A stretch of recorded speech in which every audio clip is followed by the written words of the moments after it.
വളരെ ചിന്തിക്കണം.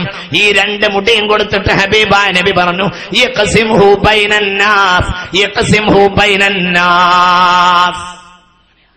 ഇത് വിതരണം ചെയ്യാൻ വേണ്ടി പറഞ്ഞു. ലോകത്തിന്റെ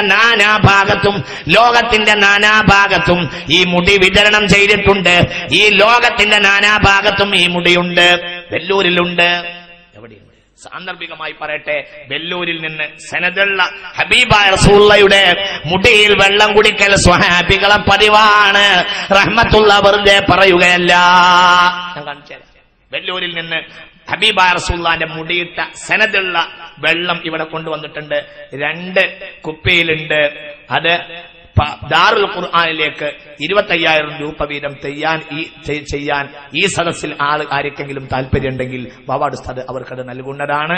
2 കുപ്പി വെള്ളം, 2 ബഹുമാനപ്പെട്ട ഹബീബായ റസൂലുള്ളാഹി സ്വല്ലല്ലാഹു അലൈഹി വസല്ലം സനദുള്ള വെല്ലൂരിൽ നിന്ന് കൊണ്ടുവന്ന വെള്ളാണ്. സനദുള്ള വെള്ളാണ്. എന്തെങ്കിലും തോന്നിയത് പറയല്ല, വെല്ലൂരിൽ നിന്ന് കൊണ്ടുവന്നതാണ്.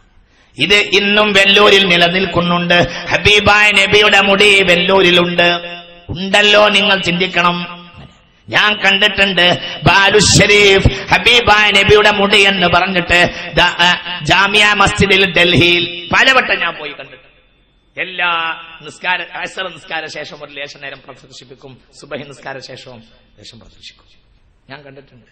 അതിനുവേണ്ടി ആളുകൾ തിങ്ങിക്കൂടും.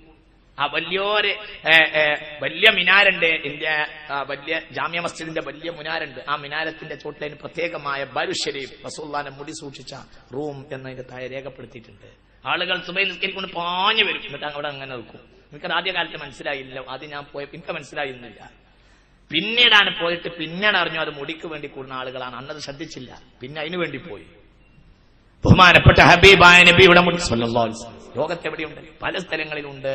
ഒരുപാട് സ്ഥലങ്ങൾ. ആർക്കെങ്കിലും താല്പര്യമുള്ള ആളുകളുണ്ടെങ്കിൽ പിന്നീട് അറിയിച്ചാൽ മതി. ദാറുൽ ഖുർആനിലേക്ക് 25,000 രൂപ വീതം ആർക്കെങ്കിലും കൊടുക്കാൻ തയ്യാറുണ്ടെങ്കിൽ ആ ആളുകൾക്ക് വേണ്ടി ഇവിടെ ചെന്ന് വിതരണം ചെയ്യും. അല്ലാഹു സുബ്ഹാനഹു വ തആല അള്ളാന്റെ ദീനിന് വേണ്ടിയുള്ള സേവനമാണ്. അല്ലാഹു തആല സ്വീകരിക്കട്ടെ. അത് ഒരു ലക്ഷ്യമല്ല, റബ്ബിന് വേണ്ടിയാ. റസൂലുള്ളാഹിന്റെ മുടിയുള്ള വെള്ളം റസൂലുള്ള കൊണ്ടുവന്ന ഖുർആന് വേണ്ടി ചെലവാക്കാനാണ്. അല്ലാഹു തആല തൗഫീഖ് ചെയ്യുമാറാകട്ടെ.